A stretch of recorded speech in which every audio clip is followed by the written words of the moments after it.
Madrid's Galacticos era in the beginning of the century can be a controversial topic. Was it a story of success in transforming a club into a global brand? Or was it a story of failure in how to build a balanced team to compete on the field? Did the business ambitions exceed the footballing goals? This is the story of the success and failure of the Galacticos era.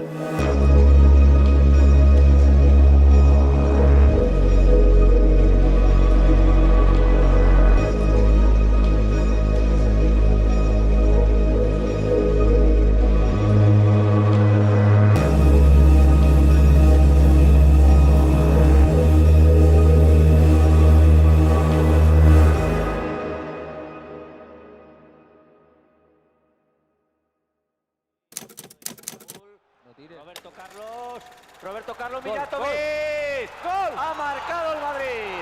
Ha marcado Mijatovic. Minuto 21. Ahí se va solo Raúl que se va a plantar ante Cañizares, galopado atravesando medio campo, Cañizares frente a él, Raúl que se va, le dribla y marca el tercero del Real Madrid. Sitúa ya un 3-0 imposible para el Valencia. After winning the Champions League twice in the last 3 years, Real Madrid President Lorenzo Sanz entered the upcoming presidential elections in the summer of 2000 brimming with confidence. But behind those triumphs, there were many underlying problems. The first being the debt problems which were accumulated in the last few years at that time and got to a high figure of 278 million euros. Also, the club was struggling to attract the fans in the stadium in the late 90s, as tickets were a hard sale and the Santiago Bernabeu was almost never filled, despite numerous discounts and other season ticket incentives. And because of that, one of the most richest men in Spain, Florentino Perez, saw an opening in the elections after losing in 1995 against Ramon Mendoza. His goals were clear: saving the club from the accumulated debts which may damage Madrid's ability to compete on the field. But his chances of winning were slim. That's why he made a historic promise to the socios. If I win the presidency, I'll bring Luis Figo from Barcelona. And if I fail in that, I'll pay the cost of all season tickets for the socios. That was Florentino's pitch, and the result? Perez won after getting over 55% of the votes, and Figo was presented days later, as a new era has begun for Real Madrid. Perez wanted to replicate the glory of the 50s, as ex-president Santiago Bernabeu has done when he brought all the best stars to Madrid, names like Di Stefano, Puskás, and Copa. And he started by bringing back Di Stefano as an honorary president. The business ambitions were evident from the beginning, as Figo became the first player in history who agrees on selling 50% of his image rights to the club.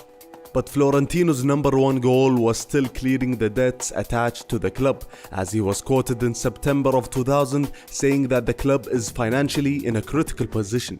That's why he focused on fixing this problem in the summer quickly. And the first step was selling fan favorite Fernando Redondo to Milan for 17 million euros, which sparked anger between the fans and even from his teammates. It's important to note that Redondo was a big supporter of ex-president Lorenzo Sanz and had a strong presence in the locker rooms as well. Nicolas Anelka was sold to Paris as well after a single and troublesome season.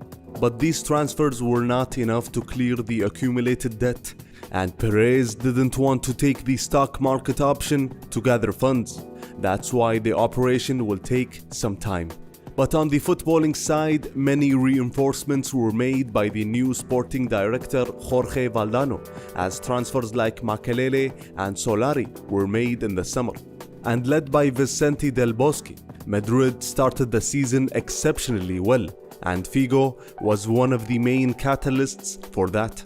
But quickly came a tough and early test for the Portuguese and Madrid, as Los Merengues went to the fiery Camp Nou after Figo's recent treason, as the culés see it. And the fans welcomed their former star with passionate anger.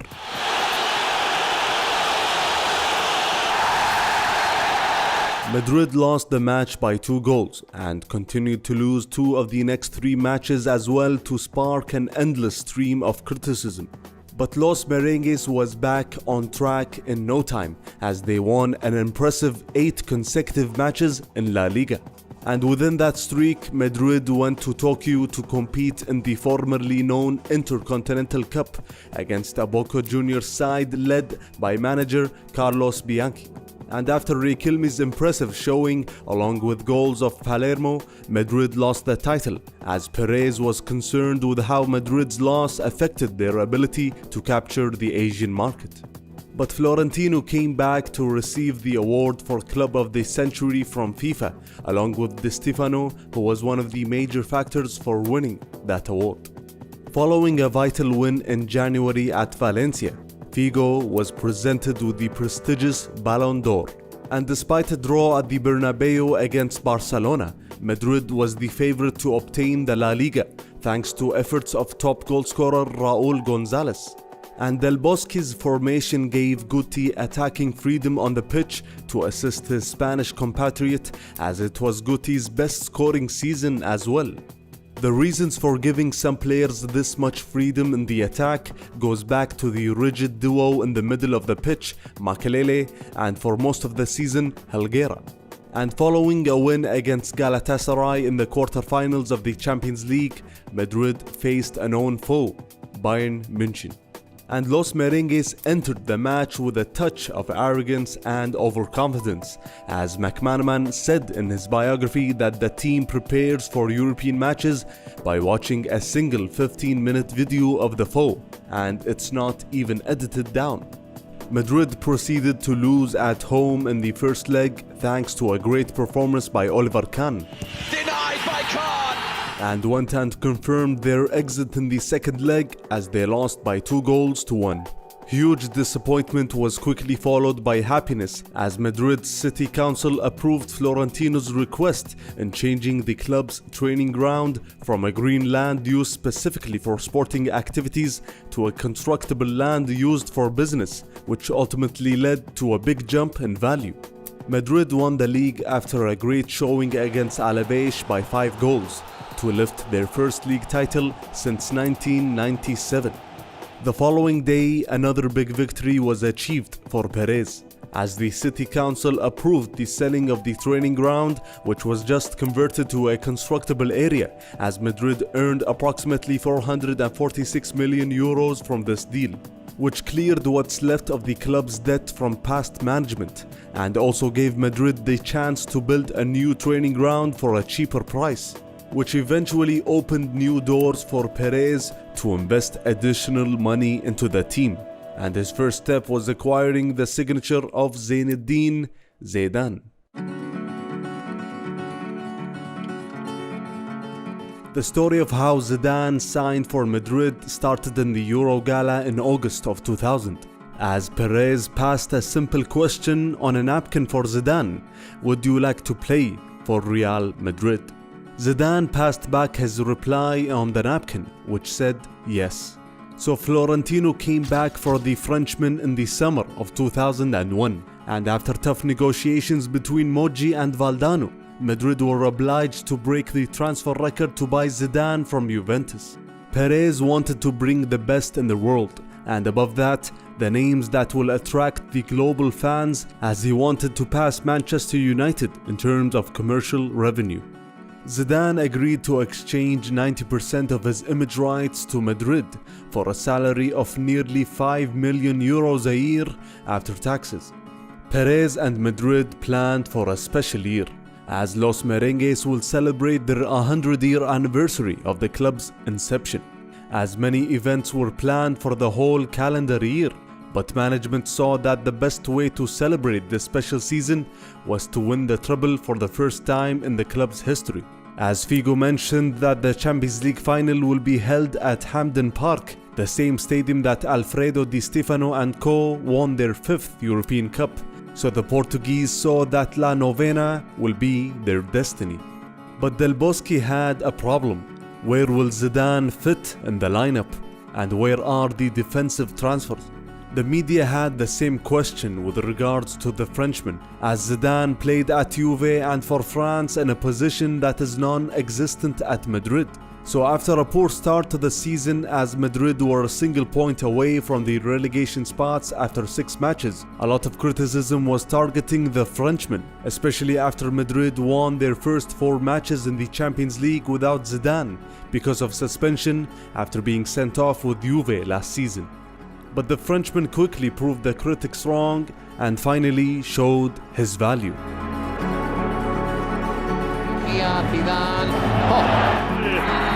Golazo de Zinedine Zidane en estos últimos. Julio César, la llegada de Zidane dentro del área, lo que ha hecho Zidane, impresionante lo que hace. Madrid were back on track after Del Bosque found the right lineup, as they snatched the lead in January after many important wins, and especially against Barcelona in the Santiago Bernabeu. But after 2 consecutive losses, the title race was getting pretty interesting, as 4 points separated the leaders Valencia from Bilbao in 8th position.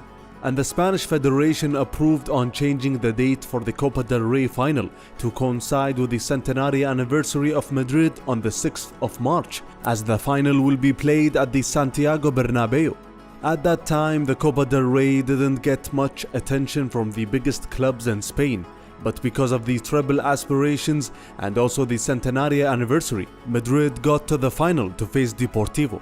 Against the odds, El Superdepor managed to crash Madrid's party as they won by 2 goals and lifted the cup in the Santiago Bernabeu. Campeón de la Copa de Su Majestad el Rey.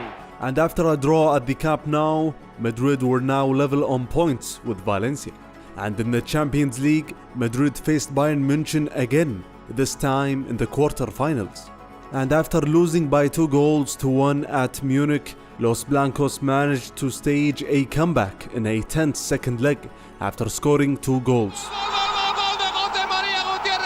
as they confirmed their 3rd consecutive semi-final berth, as Madrid faced a struggling Barca team and won relatively easily by 3-1 across 2 legs. But their double ambitions were fading as they lost 3 out of the next 5 matches in La Liga to hand the title to Valencia, led by Rafael Benitez. And now nothing other than a Champions League title will save Los Blancos' season, which was supposed to be special. Los Merengues will now go to Hampden Park 42 years after Madrid achieved their 5th title in Scotland, as they'll face Bayer Leverkusen, who entered the match in similar circumstances, as they lost the Bundesliga title in the last match and then lost the German Cup just 4 days before this final. So both teams were fully motivated for this match. Raúl opened the scoring in the opening minutes, but Leverkusen quickly equalized with Losiu's header. And before halftime, Zinedine Zidane wrote his place in Madrid's history. Cuelga la pelota, ojo a Zidane. ¡Gol, gol, gol, gol, gol, gol, gol, gol, gol! After losing his place in the starting lineup at the back end of the season, Casillas was subbed in for the injured César and managed to make numerous important saves to ensure that La Nueva was achieved by Los Merengues. La Copa al cielo, el Madrid levanta su 9ª Copa de Europa. Esto es un cartel, Antonio. Perez and Valdano said after the final that there were no stars to buy in the transfer market, which was a sensible move as Del Bosque was begging for new defenders after both Carranca and Campo left the club. But locker room issues were present as Makelele, who's regarded by Zidane as the most important player on the field, felt that he was underappreciated in terms of his salary. And here lies the main problem with the president's policy, which was initially named as Zidane's e-pavons, which means the policy of buying stars who are paid high salaries but have the ability to repay that money back through commercial revenues. And the squad is then filled with youth products like Pavon, whom are paid with very low salaries to balance out the team. The problem with this policy is that it creates a middle class of players who don't get the attention and respect they deserve from management and media alike. And Solari was quoted saying that the president's policy may cause the extinction of the middle class.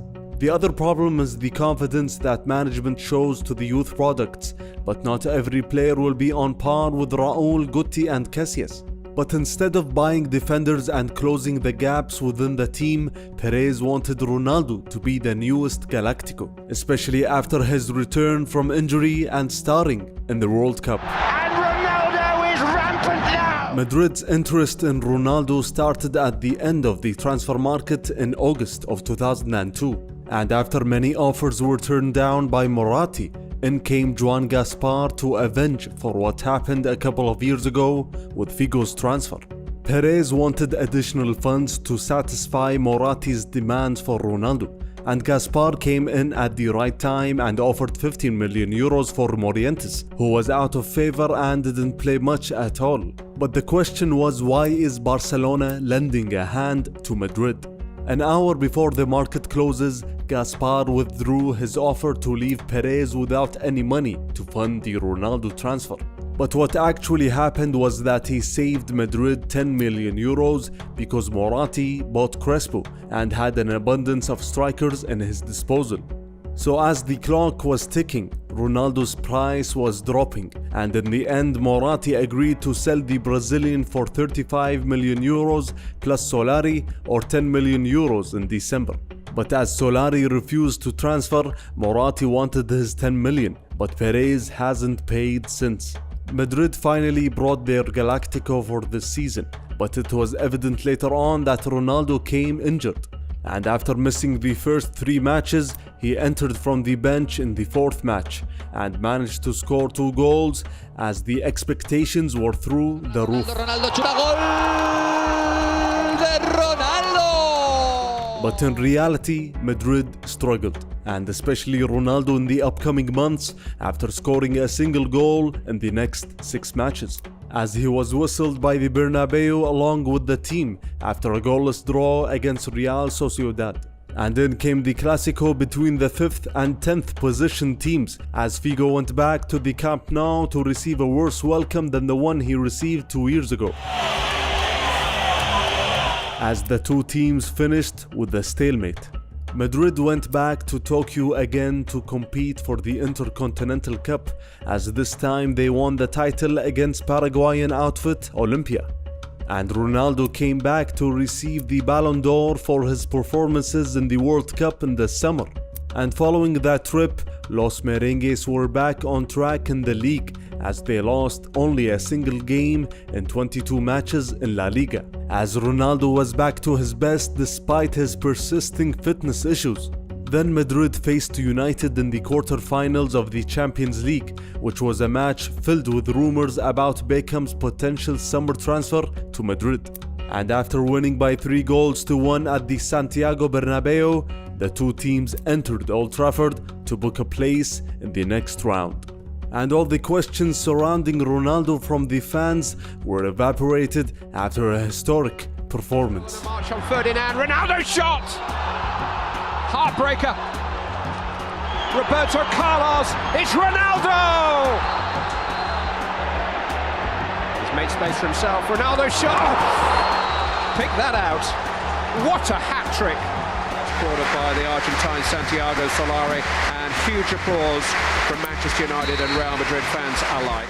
Following this tough test, Madrid faced another tougher test in the semi-finals against Juventus. And the series was filled with absences and injuries, as Raul missed the first leg, which Madrid won by 2-1 in the Santiago Bernabeu. Then Los Blancos went to the Dele Alpi without Makelele's services after a suspension, and Madrid were handed a beating as they conceded 3 goals and Buffon saved Figo's penalty. And after picking up an injury in the first leg, Ronaldo entered the match, but Los Merengues lost and were out of the competition. Media criticism piled up on Del Bosque after the match, and also the captain Hierro, who at 35 years of age was exposed athletically against Juventus. and Madrid were in danger of ending the season without a title after crashing out of the Copa del Rey, losing by 4 goals against Mallorca, and also losing a pivotal match against the underdogs of the season, Real Sociedad, who were competing for the title throughout the season. So after a tug of war between the two teams for the title, Los Blancos entered the last match, and nothing other than a win will give them the league. But suddenly Madrid announced an unwelcome and untimely news, as Beckham signed with Madrid just days before the pivotal match, which made the manager and players very upset. But Valdano pleaded to the media that they had to announce the transfer now to kill all the rumors, and as United were a listed company. Madrid entered the match against Atletico Bilbao and did their job after scoring 3 goals. Del Bosque subbed the captain Hierro minutes before the end of the match to receive a big ovation from the crowd, and they were not aware that these would be Hierro's last steps in the Bernabeu as a Madrid player, as Los Merengues lifted a historic 29th title in La Liga. And McManaman mentioned in his biography that the after party was very tense, as there were many arguments initiated by Hierro and Raúl with management, especially as there were many rumors pointing to the decision of not extending Del Bosque's contract. So after a modest party the following day, Del Bosque was sacked by the club, and Hierro was not offered a contract extension as he left for Qatari club Al Rayyan. And with that, Madrid was an entirely different club.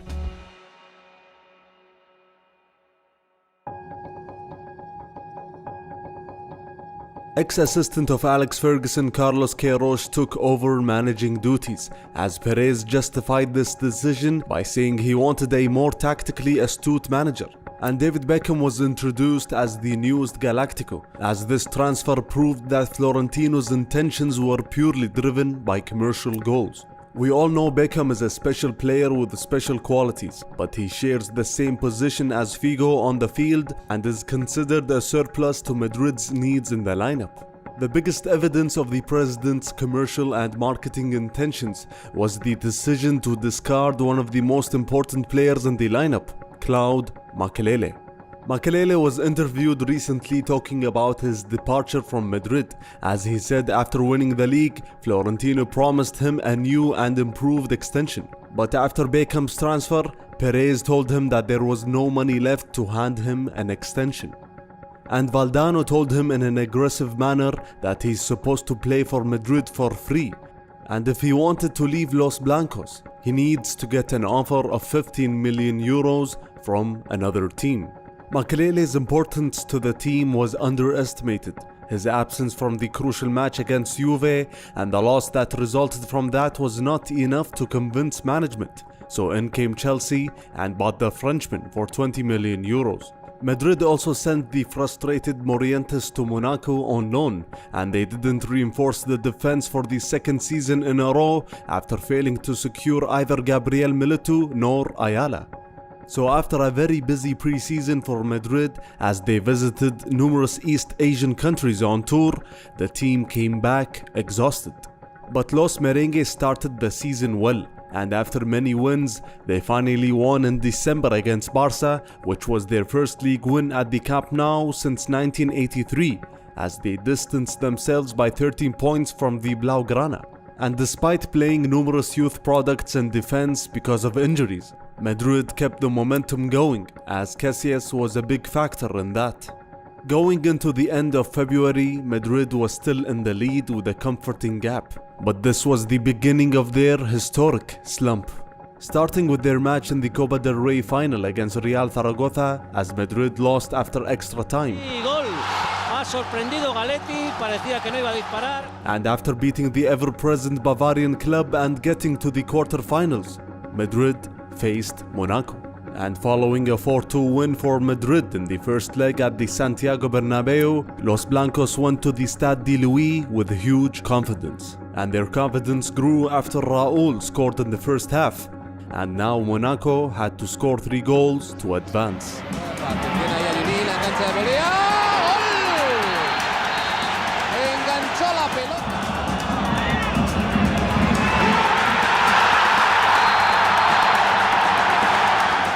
mete dentro del área. El taconazo gol. Juli acaba de marcar el tercero de tacón. Madrid fell on the hands of Juli and the loaned out Morientes, and as they got back to La Liga duties, they lost the league lead after a 3-0 loss against Osasuna. And in the last 5 matches of the season, Los Blancos entered in a historic run for the wrong reasons, as they lost all their remaining 5 matches and finished in 4th position. And within those losses, they were defeated at the Santiago Bernabeu by Barcelona, who finished 2nd after a bad start to the season, as it signaled the beginning of a new era and the demise of another.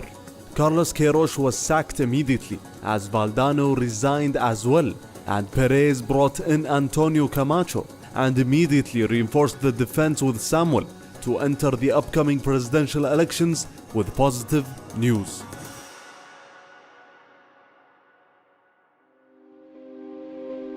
Florentino Perez won the elections again with the landslide advantage in terms of votes and vowed to reinforce the team again. After Samuel's transfer, the team was rumored to be interested in Emerson, Totti and Vieira, especially as Conceição and Cambiaso were sold and the defensive midfield position was getting thin. And Los Merengues owned 50% of Ito's contract, who was blossoming into a star at Mallorca. But new manager Camacho couldn't see how he would play as a starter, as Madrid agreed to sell him to Barcelona after long and tense negotiations for 27 million euros. Los Merengues looked for transfers in England again, as they bought Michael Owen and Jonathan Woodgate, who was regarded as one of the best defenders in the Premier League. And Camacho was strict and liked to see discipline on the field, and he quickly figured out the problem with Madrid, but the solution to that problem could signal the end of his time at the capital. That's why after losing against Espanyol in only the 3rd match in the league, and the match that saw some members of the Galacticos like Beckham and Raul on the bench, Antonio Camacho resigned and was quoted saying that his work is not being reflected on the field and he can't get the most out of the team. Since the times of Del Bosque, there were many hints from Perez. If you don't play the stars on the field, you'll face big problems with the president. And newly appointed manager Ramon knew that well, as he wanted to play by the unwritten rules. But the team lacked balance on the field. They compete without a true defensive-minded midfielder and with many attacking outlets. Here is Madrid's lineup against Barcelona at the Camp Nou. The duo of Beckham and Guti in a more defensive role is never the best solution, as Madrid lost by 3 goals thanks to Ronaldinho and Ito's performances, and Perez tried to fix the issue by bringing in Arrigo Sacchi as a football director, and immediately after taking the job, Madrid lost at home against Sevilla, and Ramon was fired on the spot as Perez offered the job to Sacchi. The Italian refused immediately, as he knew that Perez would interfere with the lineup, and Sacchi was recently quoted in an interview saying that if an airplane crashed in Colombia, Perez would blame the manager. Los Blancos brought their 3rd manager of the season, the Brazilian Luxemburgo, who had a great relationship with the Brazilians on the team as he coached the Brazilian national team in the past. And Sacchi brought in Gravesen to fill the defensive midfield spot and bring balance to the team, as Los Merengues entered a winning streak which was extended to 7 matches. But they exited early in both the Copa del Rey and Champions League after extra time against Juve. But the team achieved a big 4-2 win in the Clásico against Barcelona. However, the Blaugrana still maintained a comfortable gap in the La Liga. And this was the match that signaled the beginning of Figo's rift with the Brazilian manager after being subbed in for the last 8 minutes. And the Portuguese didn't start once in the last 7 matches of the season, which opened the door to many rumors on his departure from the club, as Madrid ended another season without a title and in 2nd place behind champions Barcelona.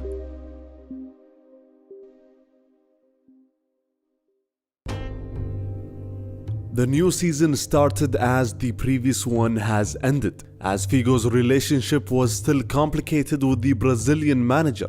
And after arriving with the team in pre-season, Figo didn't participate in any match, as Luxemburgo said that if any player wanted to leave, he should do so now.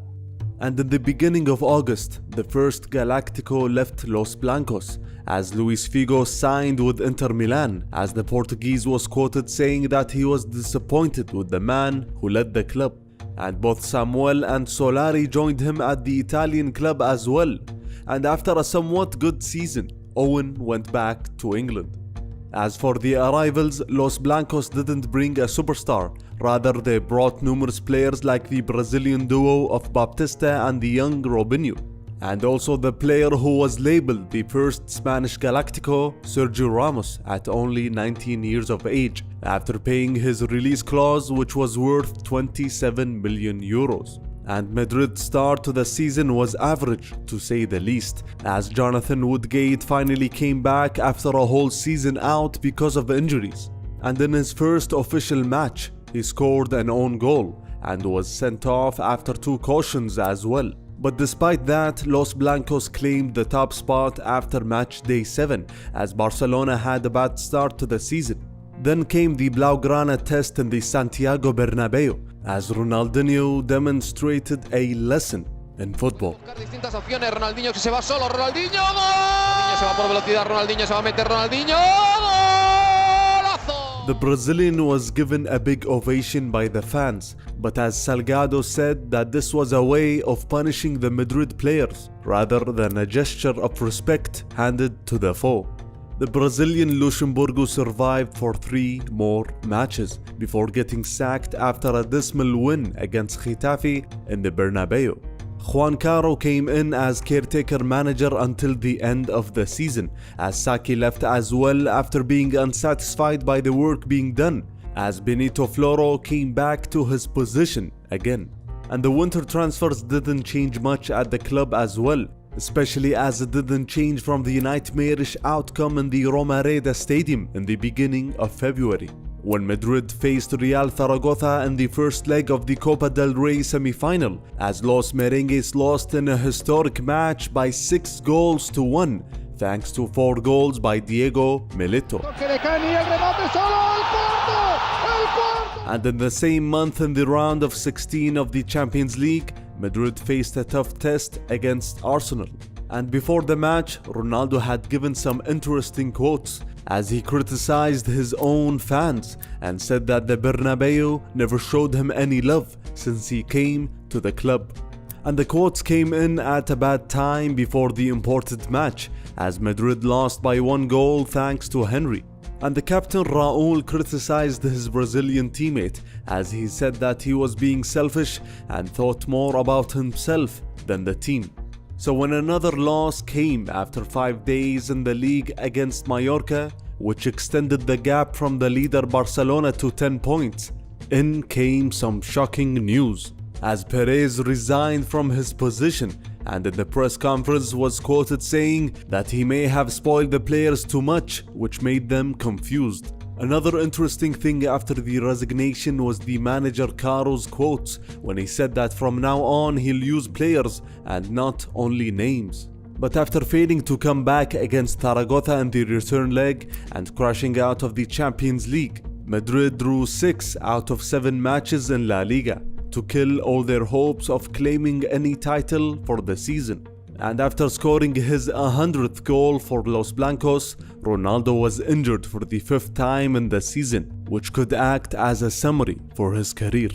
And Zidane announced that he'll retire after the World Cup in the summer, and managed to score in his last match at the Santiago Bernabeu to announce the end of an era without any good signs for the future.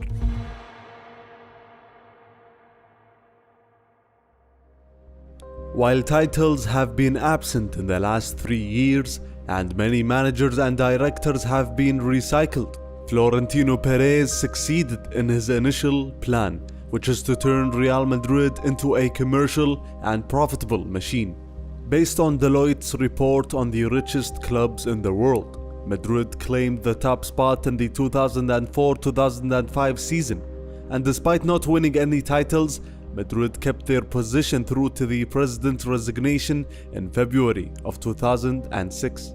And he did that by shifting and changing the revenue composition of the club, as in 2001, the biggest share of revenue at the club was from broadcasting contracts with 42%. But all of that shifted in 2006, as Madrid had its biggest share of revenues coming from commercial activities at 43%, which was mainly because of the Galacticos policy, which is a big factor in attracting global fans. That's why when we determine the success and failure of this era, opinions may differ. It's true that Perez resigned and lost the players and the fans, but he laid the blueprints for Los Blancos and maintained the financial health of the club for an extended period, as he comes back in the following years with a new perspective, acknowledging his mistakes so that he succeeds again. Ojo el córner, ahora lo mete directo, ahí está Modric, el remate.